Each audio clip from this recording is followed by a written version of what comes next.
Hi నా intra దోస్తులారా, బాగున్నారా?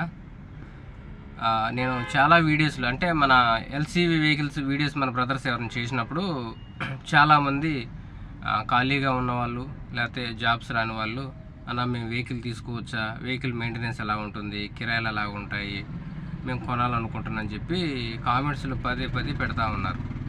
దానికంటూ వాళ్ళకి క్లారిటీ కోసం వాళ్ళు చూస్తున్నట్టుగా నాకు అర్థమైంది.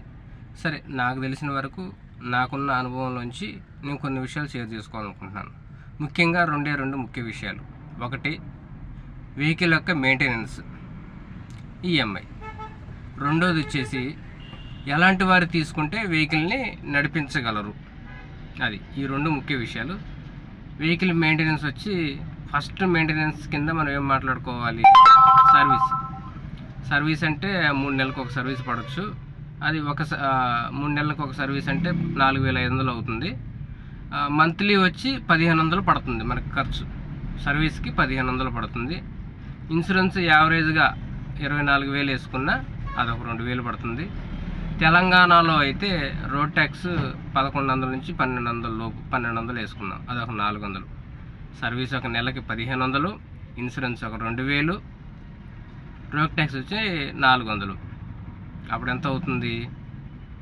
2000, 400, 1500 అంటే 3900 అవుతుంది. 4000 వేసుకుందాం. ఈఎంఐ వచ్చి యావరేజ్గా సరే 1,00,000 కట్టినా 2 లక్షలు కట్టినా 17,000, 18,000 అయితే ఖచ్చితంగా ఉంటుంది. కాబట్టి అదొక 18,000, ఈ ఒక 4,000, అవి ఒక 18,000, 22,000. అంటే మన వెహికల్ సర్వీస్ పరంగా కానీ, పేపర్స్ పరంగా కానీ, ఈఎంఐ పరంగా కానీ మనకి ఖచ్చితంగా ప్రతి నెల 22,000 కావాలి. దాంతోపాటు మరి మనం బతకడానికి కూడా కొంచెం కావాలి కదా. ఫ్యామిలీ రన్ చేయాలంటే తక్కువలో తక్కువ 10,000 వేసుకుందాం. సరే, 15,000 కూడా అయ్యే అవకాశం ఖచ్చితంగా ఉంది. సరే, 10,000 వేసుకుందాం. 22,000, 10,000, 32,000 అవుతుంది.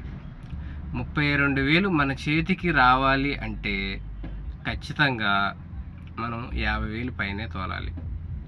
50,000 పైన తోలగలమా అంటే చాలా వరకు క్వశ్చన్ మార్కే. ఒక నెల అదృష్టం బాగుంటే ట్రిప్స్ దొరికితే కట్టొచ్చు. మెజారిటీగా అయితే కట్టలేని పరిస్థితులు ఎక్కువ ఉంటాయి. ఇది ఫస్ట్ విషయం, ఇది క్లారిటీ.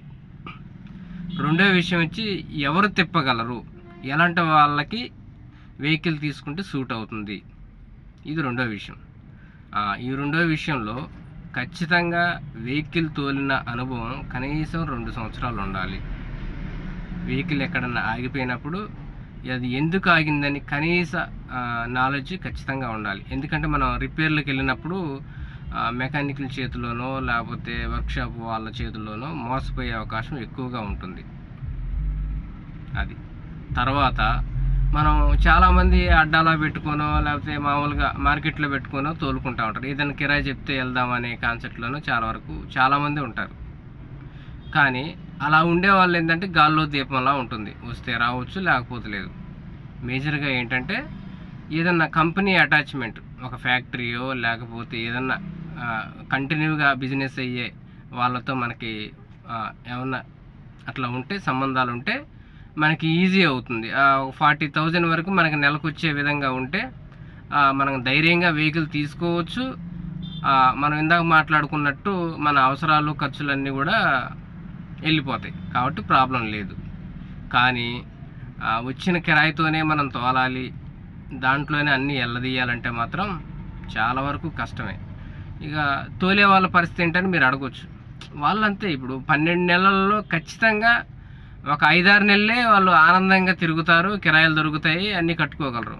మిగతా 6-7 నెలలు కూడా ఖచ్చితంగా స్ట్రగుల్ అవటం, ఈఎంఐకి ఇబ్బంది పడటం, ఇంట్లోకి ఇబ్బంది పడటం, ఆ వెహికల్ మెయింటెనెన్స్ చూసుకోలేకపోవటం అనేది ఖచ్చితంగా డైలీ ప్రెజర్ ఉంటుంది. అయితే నేను చెప్పదలుచుకున్న విషయం ఏంటంటే ఏదైనా కంపెనీ అటాచ్మెంట్ కానీ మనకు ఓన్ బిజినెస్ కానీ ఏదైనా ఉంటే మాత్రమే వెహికల్ తీసుకోవడానికి ముందుకెళ్ళాలి. వెహికల్లో అనుభవం కావాలి. ఇప్పుడు మనం 2 విషయాలు కూడా క్లియర్గా తెలుసుకున్నాం. ఏమిటి? వెహికల్ మెయింటెనెన్స్ ఎంత, ఎలాంటి వాళ్ళు వెహికల్ తిప్పగలరు, అనుభవం ఉండాలి, ఏదో ఒక కంపెనీ ఓన్ బిజినెస్ ఉంటేనే చాలా వరకు ఈజీగా ఉంటుంది. ఈ విషయాల మీద మీకు ఎంతో కొంత అవగాహన వచ్చిందని ఆశిస్తున్నాను. ఈ వీడియో మీకు నచ్చితే మాత్రం షేర్ చేయండి, సబ్స్క్రైబ్ చేయండి. Thank you.